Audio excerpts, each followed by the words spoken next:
DTMF is dead. There. I said it. And before the payment traditionalists start polishing their telephone keypads in protest, let's be honest. Asking customers to enter their card number using the telephone keypad is not innovation. It is a workaround from another era. Yes, DTMF helped businesses reduce card data exposure. Yes, it served a purpose. Yes, it was clever technology in the 1990s. But customer expectations have moved on. People now want to pay using Pay by Link, Pay by Bank, QR codes, Apple Pay and Google Pay. Secure, branded digital journeys across whichever channel they are already using.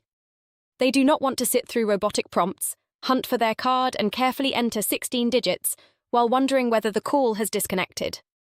The uncomfortable truth.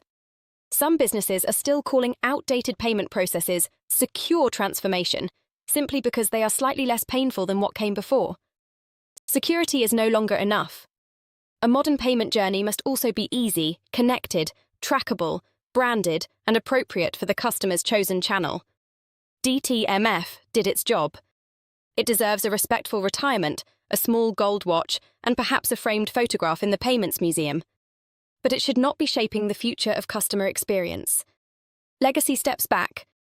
Innovation steps forward. SOTpay brings secure payment delivery into the modern world. Without forcing customers through technology designed for the age of dial-up internet, visit sotpay.co.uk today.